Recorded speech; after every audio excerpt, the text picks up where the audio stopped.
Well, what's going on, LPX community? Welcome to yet again another vlog topic for you guys. Now, I did have a different topic for you guys today, but a new situation just appeared today that I just really wanted to share with you guys and talk to you guys about. And if you couldn't tell by the title, yes, it's about smartwatches again.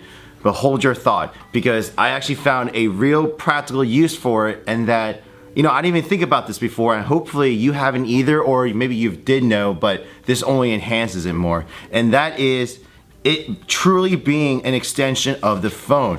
Because a situation arose today, or yesterday, where if you guys can't tell, my flooring in my store is concrete. You can tell where I'm going with this. My phone cracked because, not in the store, because actually when I was changing my tire, I dropped on the asphalt and it cracked. So that's why it looks like, you can't, the camera's not focused, but it looks like that.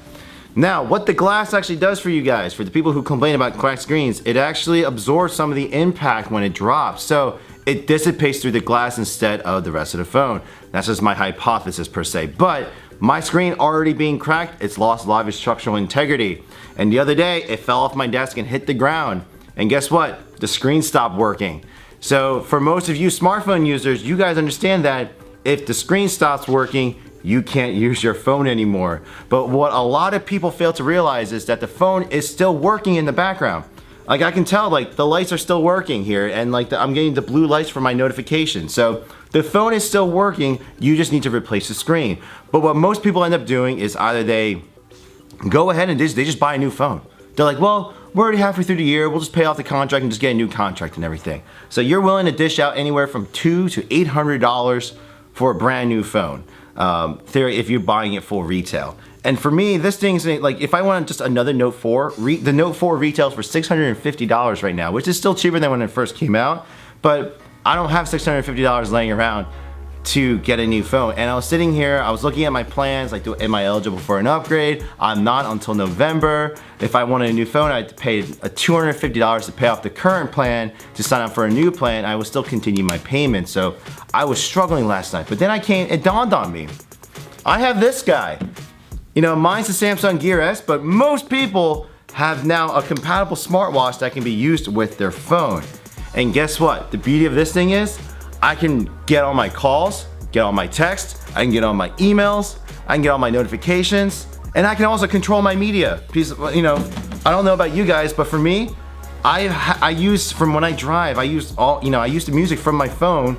You know, I stream it on my, stream it through my car radio, and that's what I listen to when I come in the morning. I also stream Pandora and Milk. I use the Samsung Milk program, and I just realized I can control all of it through here. And just to show you guys that it's still working, I'm gonna go ahead and play the music off my phone for you guys. So let me go ahead and press play here. It's still working. I can adjust the volume. Raise the volume again. Change. So I can change the music and everything. We'll pause it. I don't want it to start again.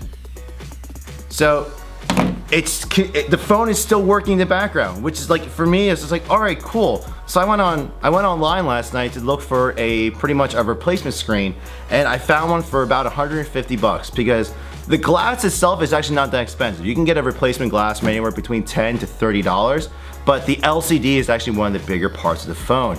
But this one's like it's a one-all be-all replacement. So, and I know how to do that. I'm one of the few people, like, not the few people, there's a lot of people who know how to do it. If anything, if you follow the online videos, you too can do it yourself instead of paying someone $300, $400 to replace your screen for you.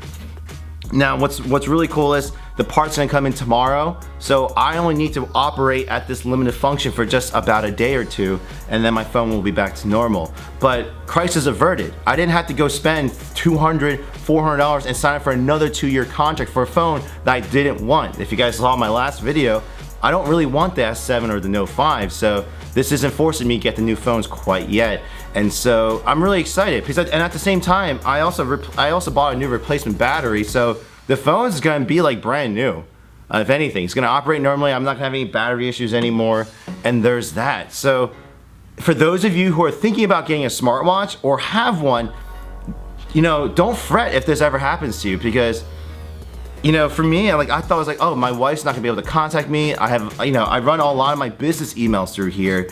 And for me, like, I just had to get to the store and then I got my computer and everything, but I can still receive my notifications that I'm so glad I still have this. Like, this is one of the days where I'm really glad I have this because, like I said before, guys, this is just an extension of the phone. I'm gonna keep repeating that in my future videos too because that's what it is.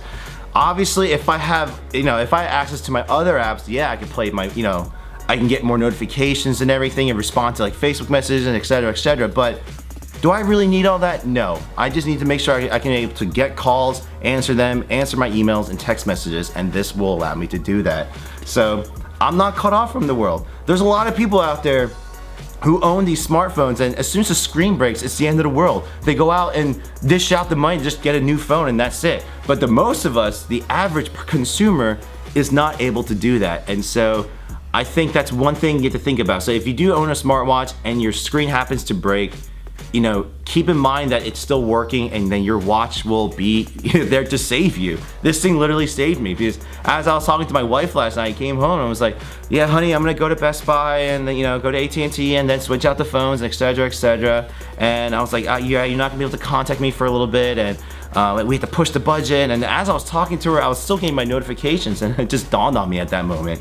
And I apologize if I'm going back and forth, but I'm just really excited about this. Like, it's so practical in my mind. And you could argue with me. I don't mind it. You could go ahead and comment section down below and tell me that I'm wrong. It's still stupid, but it wasn't stupid in this sense. Like, I don't know. So that's just my little quick 2 cents on it. I'd like to hear what you guys think. Do you think this is an actual practical use of the watch, or is it just another side gimmick? Or if you own it, I would like to hear if you had any similar situations. I know some of you have the 3G models of your respective, you know, models and devices, and you can use that as a standalone device. I personally, back in the day, when I first got this watch, I played around with the standalone function. It was nice because I could leave my phone in the car, still listen to music, get all my notifications, and still go about the day. Obviously, it wasn't a 100% replacement, but it was a nice alternative for when I didn't want to carry around the phone. So that's another use of it. But I would just like to hear you guys' thought. So yeah, in the comment section down below, let me know what you think of this topic. If you'd like to argue with me, please bring it on. I would love to have a positive discussion with you guys about the future of this tech. Well, I hope you guys enjoyed that video, and as you can tell, I'm doing my best to come back onto YouTube finally for the rest of the community here. So if you're new to my channel or whether you've been here from the beginning, thank you for watching my videos. If you liked this one, please let me know by leaving a thumbs up down below, as well as if you haven't already done so, please hit that subscribe button for more content in the future, as well as to check out some of the old videos that I did in the past. If you haven't seen my last vlog video, it's gonna be right over here next to me, so check that out. That much greater. I know a lot of people, including myself in the past, every time a new phone model came out every year, had to get it, you know, because it had a bunch of new functions and stuff, or there was improved performance. But because of this financial situation,